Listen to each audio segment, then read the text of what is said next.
Here we are. Hey there. Yet again. Reviews from the West, the year-end video, start of 2019. Got our top 10 of 2018. I'm Ryan. I'm Nick. And I'm Victor. We're going to begin with the most disappointing movies we saw. No order, really. We just got some lists. Let's hear them. Let's go. 10 of my least favorite films of the year. Very disappointed. Let's go. We have The Nun. Bros, what are you guys doing? Missed the mark, guys. You could have done something really cool with the Nun character, but you fricked it up. Proud Mary, boring action thriller with atrocious editing. Possession of Hannah Grace. Could have been cool, but just bland cliche. Got Insidious: The Last Key. You know, the third Insidious movie, fourth Insidious movie. I don't know. Not very good. Hurricane Heist. Just dumb fun, really. We all went to go see that. It was fun, but stupid. Cloverfield Paradox. Yeah, everyone has the same opinion on that one. Pacific Rim Uprising. Just thought it was boring and pretty lame compared to the original. The Predator. Never need to see that again. Skyscraper. Watch it on an airplane. So that probably wasn't the best place to watch it, but I thought it was pretty boring. And then Sicario, Day of Soldado. I love the first one, but that was just completely... No, thank you. And that's my least favorite. Jurassic World Fallen Kingdom. It felt like a Nickelodeon movie. Oh, jeez, dude, this list. Day of the Dead Bloodline. It's basically offensive rape subtext. It's horrible. Don't watch it. The Possession of Hannah Grace. They really tried, but really failed miserably, unfortunately. It could have been awesome. The Nun. This was almost my least favorite movie of the whole year. Just, how do you butcher that concept? Yeah. Hurricane Heist. Dumb fun. A little too serious for me. It was a little boring. Pacific Rim Uprising. It just felt like your run-of-the-mill, big-budget blockbuster. Suspiria. I really like the original. I know he wanted to take it in a different direction than the original, but it just didn't. The Predator. Studio butchered it. What else do I need to say? Sicario, Day of Soldado. The end of this movie was a slap in my face. Don't do that again. Okay. Batter up here. Alright. Hold the Dark. So pretentious. I couldn't get into it. Other people might like it, but it just wasn't for me. Megalodon. Par for the course for the Asylum. A complete incoherent mess that doesn't even deliver on said Megalodon. Fahrenheit 451. Disappointing adaptation. I really dug the book back in the day, and this just wasn't done right for me. HBO movie? The HBO movie, yes. The Open House. Easily the worst Netflix movie I've seen. It doesn't know what it wants to be. It goes nowhere. What's the point? Patient Zero. Another reason why people keep saying zombie movies are bad. A rehash of old ideas. It makes my brain hurt thinking about it after that. Deep Blue Sea 2. A sequel that did not need to exist. Pretty much self-explanatory. The Predator. I'm with Ryan. I'll admit I kind of like this movie, but the studio butchering really gets in the way of that. So, studios, stop that right now, please. Or maybe Shane sucks. And Day of the Dead Bloodline. Just, I mean, I was laughing when I was watching it, but that doesn't mean what do you think it means. It's like he said. It's insulting. It's terrible. It's god awful. You can make a PowerPoint on everything that's wrong with that movie. Top honorable. So these are my top honorable mentions of 2018. Here we go. Alright. The Night Comes for Us. Number 11. Badass action film, dude. Insane. Loved it. Isle of Dogs. Great film by Wes Anderson. Cute animation. Quirky characters. Just a good film all around. Spider-Man Into the Spider-Verse. I didn't expect to like this one, but I did, and it's insanely fun, and the animation is on point. Shirkers was this really good documentary on Netflix about these people who were created a film back in the 80s, and they lost it, and there's this huge mystery with it. It's super good. Wildlife, Paul Dano's directorial debut. Really good low-key film about a family trying to just a family trying to get it together in Montana during the 60s. Good stuff. You Were Never Really There, number 16. I liked this film a lot more, I think, when I first saw it. But after a second viewing, it was good. I still really like it, but there's just something missing. Still really good, though. Eighth Grade, good film by Bo Burnham. Yeah, just focusing on the anxieties of 8th grade and what a lot of kids go through. Very relatable stuff. 18, Beautiful Boy. That was a really sad movie. I cried. It's very sad. It's about drug addiction and a family trying to get through it and trying to make the best of it, trying to support their son while they can. Number 19, Hereditary. One of the better horror films of the year. Just spooky and evil and full of great acting. It's great stuff. And then number 20, A Quiet Place. Yeah. Not much to That's say about it, that one. huh? Yeah, no, Huh? I really enjoyed it. I mean, there's not much to say about it.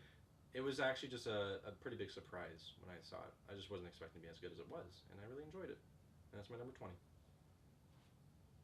Okie dokie then. Okie dokie. Get out of my sight. Alright. Venom. Refreshing to see a comic book movie not tied to some kind of cinematic universe. Tons of fun. Tom Hardy, reliable as usual. Cool action scenes. Venom is a funny character. Just a really good look. Unintentionally throwback to like older movies, but I like that. Even then, I like that. Hurricane Heist. It's a bad movie, but it brings me so much joy. I watched it again recently, and just it clicks so well. All the bad parts. It's amazing. It's beautiful. The Night Comes for Us. Indonesians putting American action filmmakers to shame once again. It's insane how many people die in this movie. It's so great. I love it. Hereditary. Some story problems, I think, but the atmosphere alone is worth admission. It's creepy. It's ambient. It really gets under your skin. And Toni Collette, just give her awards. Every one of them, all over the place, even on Ryan's knee. Tomb Raider, a decent video game movie. We're actually getting better at this now. Dedicated performance from Alicia Vikander. Cool action scenes. Visually, it looks like what I remember from the first reboot game, and certainly a lot better than the Jolie movie. Ready Player One. I miss the Steven Spielberg blockbuster. It's so much fun. It's raw excitement. It's a visual treat.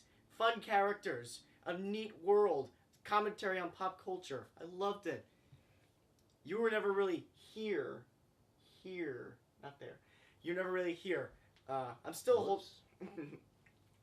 holding on to the one and only viewing of this movie. Good enough modern Taxi Driver-ish character study. And it's the movie that got me hooked on Joaquin Phoenix. Like, I knew he was a great actor, but now I'm just like... Took you till then?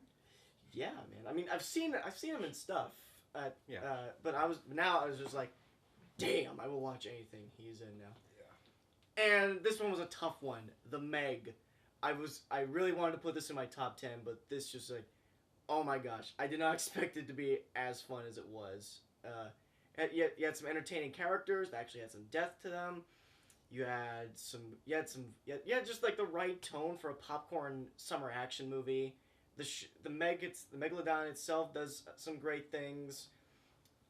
It's just straight up fun, and I constantly come back to it. It's great. I love it. Alright, this one hurts, so Band-Aid right off. The Ballad of Buster Scruggs. I love it, but the stories were just a little too short for me to really get attached to any of it. The Other Side of the Wind. This is like chaotic visual jazz. See it. It's insane. There's a scene in a car that is stunning. You Were Never Really Here. It's a thriller that's paced and cut like a indie teen romance. No, not for me. Mom and Dad. I know this is 2017 technically. I just really liked it. There was something missing, but I had so much fun with that. Upgrade. Really enjoyable, but I have no go see it again feeling. A Quiet Place, Really good. Again, nothing pushing me to watch it again. And then The Meg. This is just a super fun B movie. I love it. The Meg is a lot of fun. Those are the honorable mentions, boys. Dude, I completely forgot the other side of the wind. Butt stuff. Fine. No, what's... They call this the cookie sticks in cream dip. Here we go. Top 10 favorite movies of the year. Let's go. Let's go. Wait, hold on. Yeah. Should I start? My number 10, If Beale Street Could Talk. Ooh. The most personal, emotionally connecting movie I have seen in years. I was constantly tearing up just because it was so well done. The characters were so well realized. And that's the best family dynamic I think I've ever seen in a movie. What a great movie. What a great movie. Okay. Number 10. Mandy. The first 20 minutes of this movie or so, not really my scene, art house type stuff. But the rest of it, I'm all there. This is a euphoric and ambient man's dream. Does that even make sense? Ambient Yes. man. It's so surreal and so atmospheric. I couldn't help but get sucked into what I was watching. You have some cool fight scenes. You have a great use of primary colored lighting, some of the best in a while. You have a pressing and beautiful soundtrack, and you have fun practical effects, and you have one of Nicolas Cage's best roles in a long time. This man is a genius.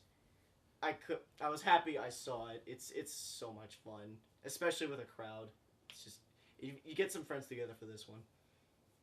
All right, number 10 is The Ballad of Buster Scruggs. Yo. Great anthology film. A lot of really interesting and well thought out stories. I think maybe there's one or two that are a little underwhelming, but overall, there's so much personality to each story, and the characters are great.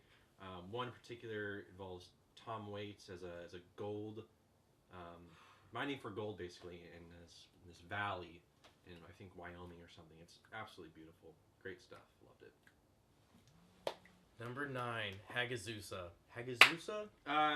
Yeah. Hagazusa. I'm pretty sure. This is my ear. Maybe, What yeah. an absolutely haunting, atmospheric movie.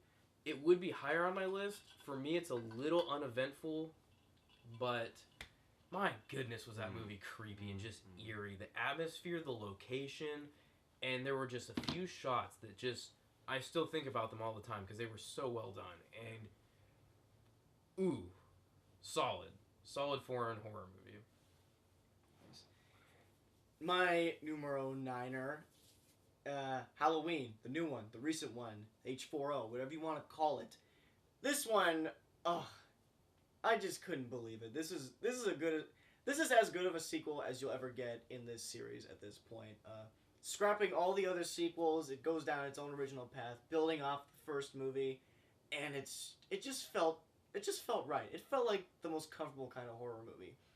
It built suspense in much in the same way John Carpenter did, with a few flares of gore, which were really awesome. Yeah, Jamie Lee Curtis's return was very powerful and really exciting and badass. John Carpenter back on score duty, one of his best scores in so long. It's scary, it's fun, it's my cup of tea. I'm very glad this movie came out. Okay, my number 9 is They Shall Not Grow Old. Was a World War I documentary created by Peter Jackson. Great use of 3D technology. Just an overall special experience. I haven't seen anything else like it. They used a lot of old, rare World War I footage, and just basically showcased the day in the life of a British soldier during that time. God, it was just something else. It was, great documentary. Loved it. 8th for me is gonna be Mandy. Absolutely wild, beautiful movie. The soundtrack is unbelievable. The color palette and some of the scenes are just like mind-blowing. The only reason I'm not putting it higher is some of the visual effects got so heavy that it slightly pulled me out because I was like, this is a cool scene, there's effects going on, and it just distracted me. But that's personal. Great move.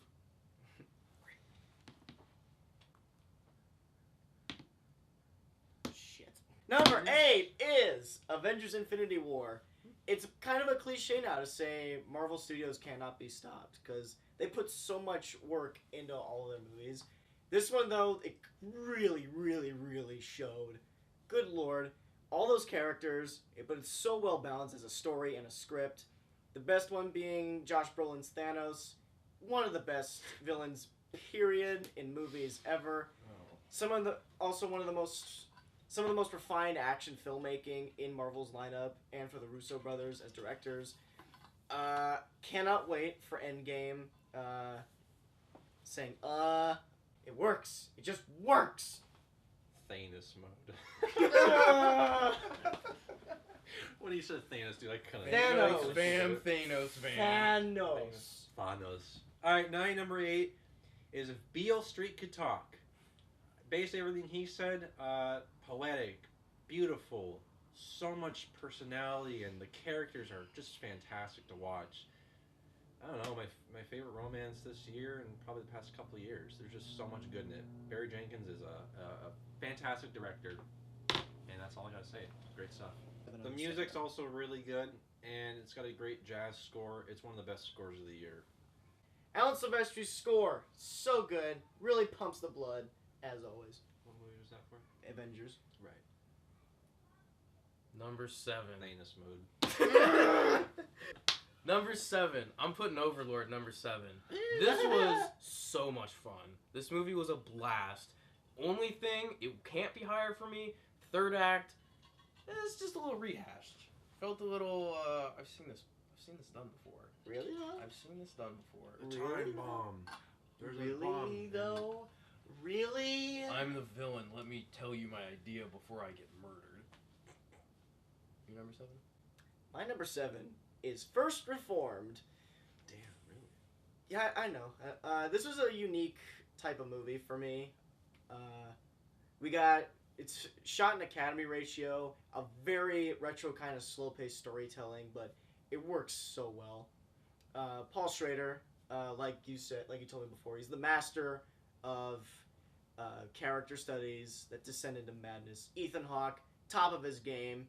You're with him all the way. It's just great to watch him and what he does. Camera work is really good. The editing is spot on for the pace.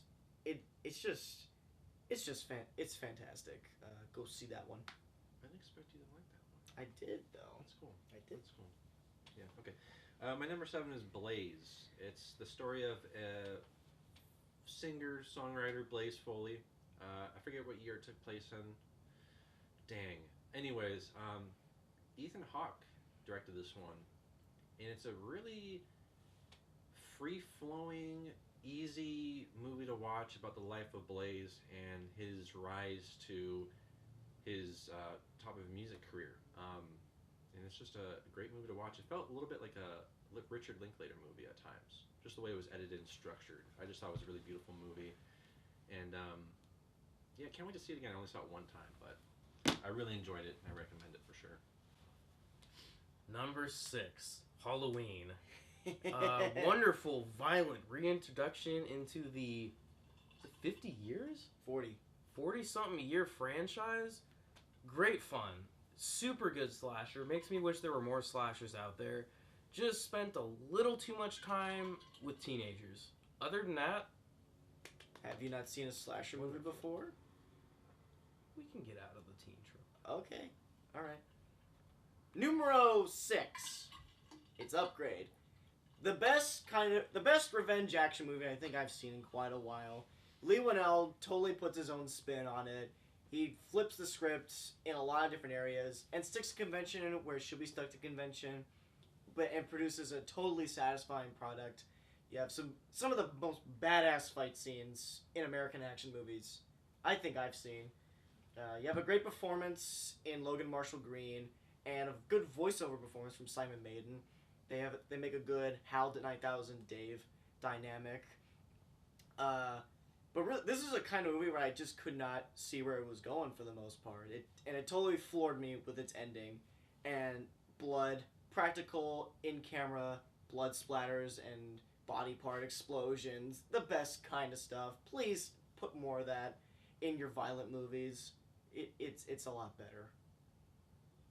Okay. My number 6 is Mandy. Just watched this again the other day. I really love the first hour of it. It's psychedelic. It's atmospheric. It's just a trip, and it's so slow, but it works really well for the type of movie it is.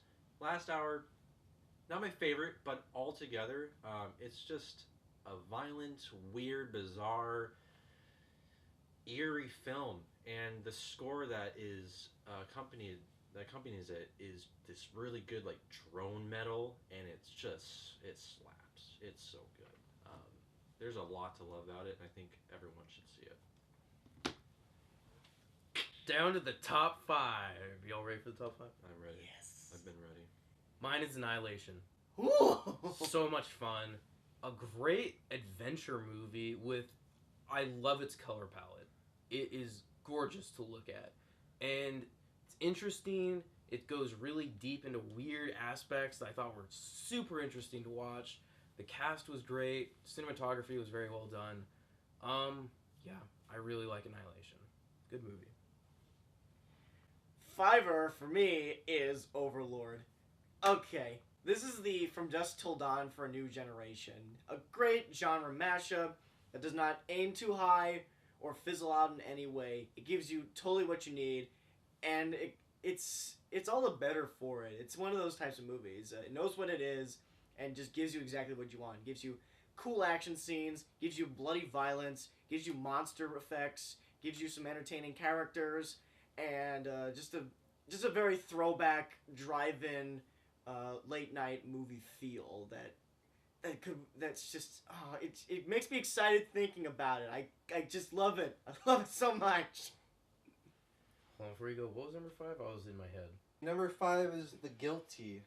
This is a one-location Norwegian film, or Danish, I can't remember exactly. But it follows a police dispatcher, and basically he has to solve this mystery with this woman who calls, and it's just very twisty, turny story, great performance, and even though it's like the film mostly takes place on a phone conversation and on the computer, it's totally riveting and super suspenseful. The ending, I wish it ended a little bit differently, but overall, it's a great ride, and I definitely recommend it. The last 4. This one hurts. Let's do the Band-Aid just right off. The Band-Aid. Can I move it? My number 4 is First Man. Ooh. Exceptional. Borderline exceptional, and this is when my movies were beginning to fight for number 1. The cinematography blends with the era of the movie so well, it feels real. The performances are spot on. This director, keep an eye on this one. This dude is beyond talented. He is a master of his craft. He knows exactly what he's doing. He knows exactly how to get what he wants. And it's just just see First Man. It's so good. So good. My number 4 is First Man. Hey! Hey! What you doing? Okay, yeah. If you want people to believe in your hero, make them astronauts, because the space race was like the time for American heroes. This is totally different from like all the Right Stuffs and Apollo 13s, focusing strictly on Neil Armstrong's personal journey until he got to the moon. That was a stroke of genius, and Damien Chazelle kicks the shit out of this concept so great. He's kind of a wonder kid. He's 3 for 3 now. You have a great stoic performance by Ryan Gosling. Visually, it looks amazing. The camera work feels like it came right out of 1968. The space scenes are incredible. Nice special effects, and Justin Hurwitz's score is so beautiful. Oh God, it makes me sing. And I'm glad another great astronaut film. It's just it's wonderful. Okie doke. My number 4. What is it? Boop a doop a doop. Sorry guys, gotta unlock my phone. My number 4 is Hagazusa. Woo! Heathen's Curse. Woo! Yeah, dude, this is a spooky, weird movie. It reminds me a lot of The Witch in the way it's a very artsy, slow burn, period piece horror film. Uh, just a bizarre and just really uncomfortable movie. There is so much weird stuff in here. Very evil, and in concept and imagery, it's just weird movie. But overall, it's a trip, dude. The music is very monotone in a way. It's a little repetitive, but it matches the time period, and everything is just so good. And I think it's this guy's first movie, if I'm correct. Yeah. And it's super impressive. If you're a fan of The Witch or slow burn artsy films, I would totally check this out. Okay, no feet in the air. Hey, I wasn't aiming for you. Hey! Oh, spicy meatballs and such. The top 3, the last big ones. Thanos. This was a challenge to get these 3 in the spots they're at, and it really took most of the year to get them here. My number 3 is First Reformed.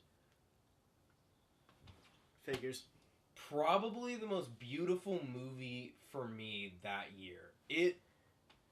That movie was gorgeous. That is my idea of like pitch perfect cinematography. Yes.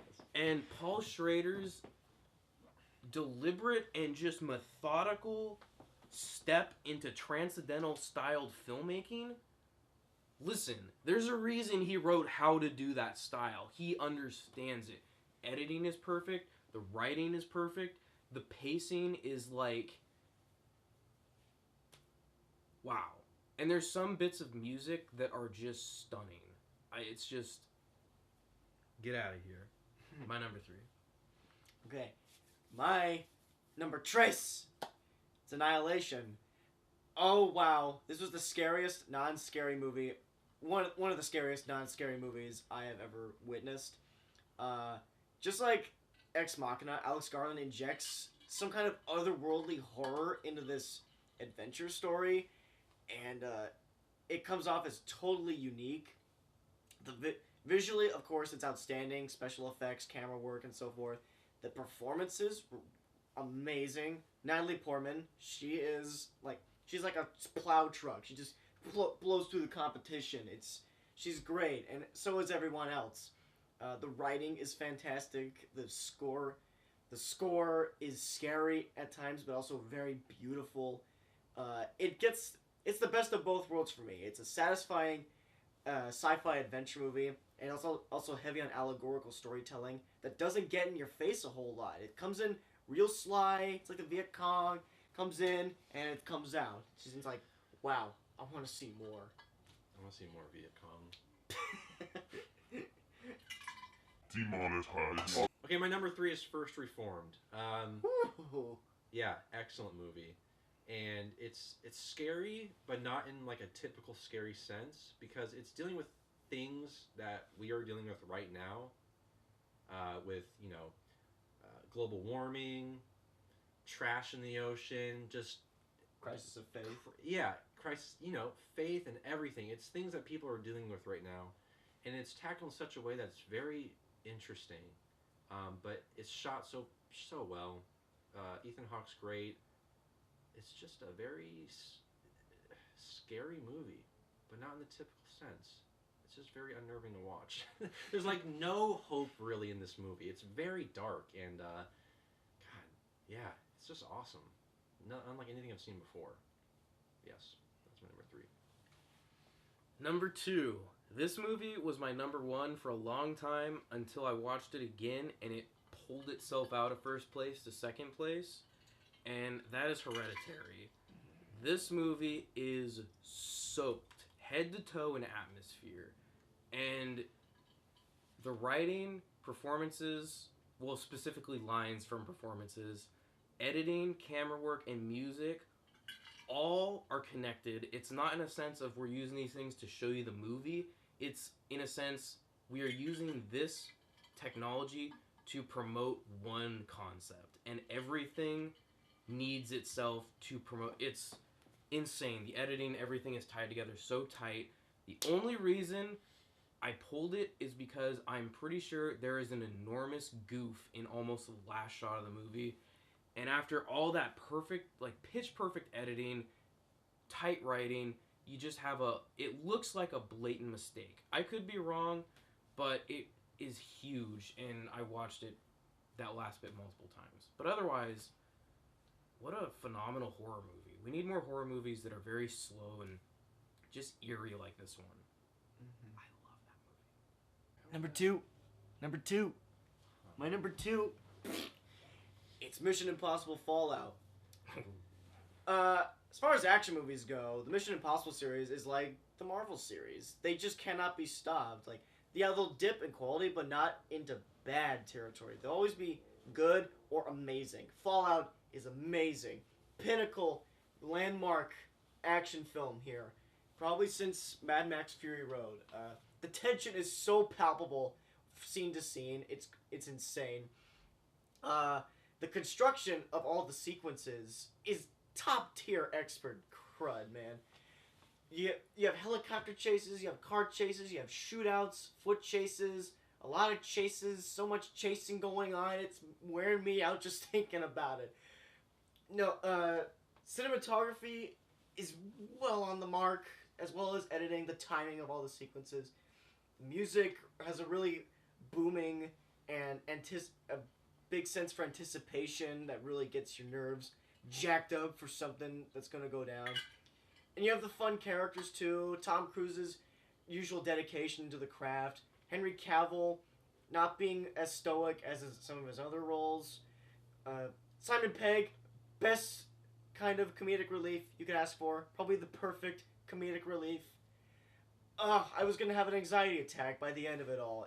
But it's in the best absolute way. You just, the only way to watch this movie is with clenched fists and a tight butthole and just admiring the beauty before you. That is Fallout. Tight Thanos. I will kill you. Tight Thanos. Okay, my number 2 is Roma. Gorgeous film. God, there's a lot to say about it, but I'm not really a wordy man, so I'm going to keep it simple. It's beautiful. Typical with Alfonso, he does a lot of the imagery in it. It's very meaningful, and there's always something. He just has very typical allegories he has with his imagery, and it's just a beautiful movie. There's so much to it, and God, it's just a roller coaster of emotions, and I love it. It's fantastic. That's my number 2. The House That Jack Built is my favorite movie of 2018. Wow. I love this movie. Wow. It was not in my top 10 when I first saw it. I was like, this is not even my 10th. It just kept climbing and climbing and climbing. And the main reason is, I will never see another movie like this in my life. Never. You will never see a movie like this ever again. This is once in a lifetime. There is not going to be another movie that performs the way this one did. I have notes. Don't worry, it's not too long. The fact it's half comedy, I think it's on the nose knowing that it's supposed to be. And if you look at the themes, what has he been called? Lars von Trier, a sexist, a Nazi, and self-absorbed. He hit very on the nose all 3 of those. I think he's aware of it and he's playing into it. I'm not so sure he's as self-absorbed because if you've seen interviews, he's super depressed, he's got anxiety, and he doesn't like the filmmaking process. It's wonderful commentary, really deep. The last bit of the movie is like visual paintings with some of the best music I've heard in years. It's amazing. This movie is not for everyone. I know that. It is definitely not for everyone, but it's for me, and it's very unique. I will never see another movie like that. That's why that is my number 1. The House That Jack Built by Lars von Trier.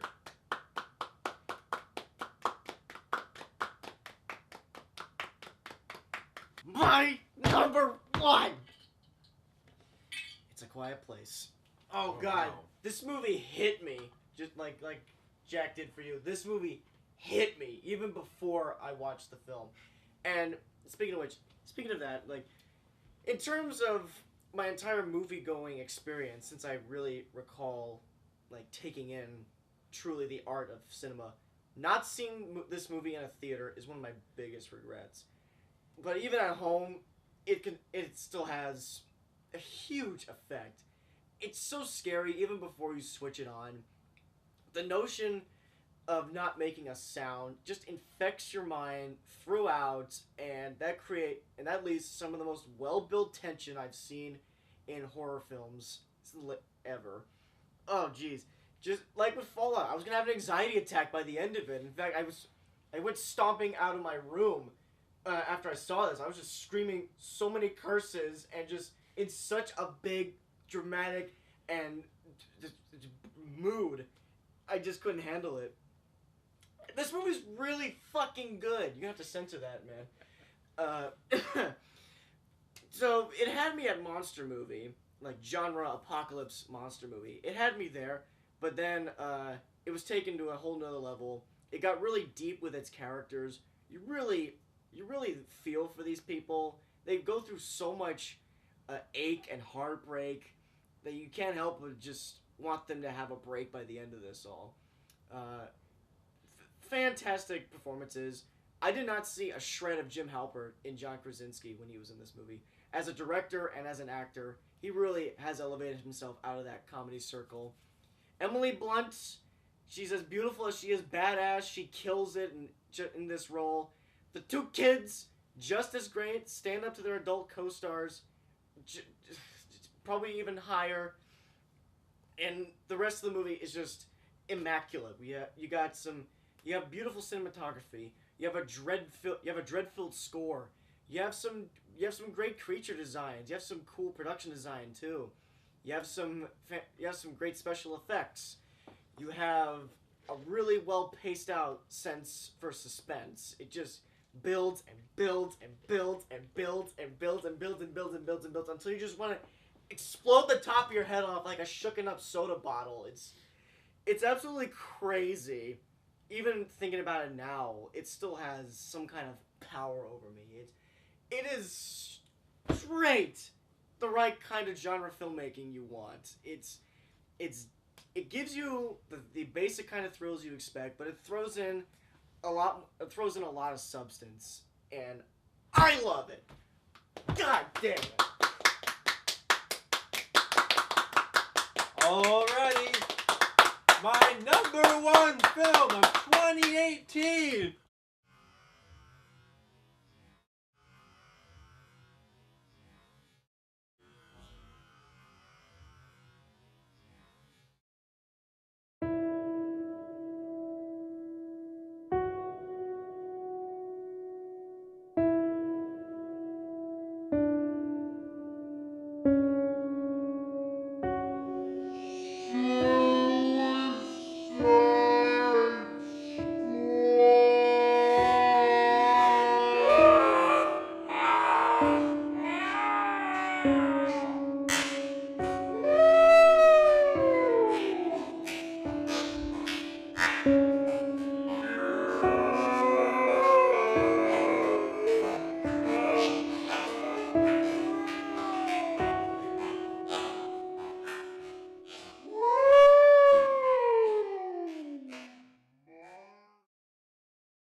Woo! Mark Ruffalo is the best Joker Oh my ever. god! Mark Ruffalo, everyone. Ruffalo! We're getting Ruffalo! Alright. Close the door a little bit. My number one film is First Man. Oh! It's just beautiful, man. Space. The loss of a child. Being the first one to step on the moon. It's just an emotional roller coaster. It's amazing. It's shot so well. The score is fantastic and inspiring, and at times just adds so much tension, especially during the flight moment in space. And Gosling is so subdued and calm, and there's moments that feel like a Malick film when there's scenes that take place in their home, and it's so fluid, and the editing's so nice and breezy, and it's just weirdly, it feels like not a low budget, but in a way like a low budget space movie. And in the way it tackles the subject, it's a very personal story, and it's just amazing. I can't wait to see it again. First Man's my number one.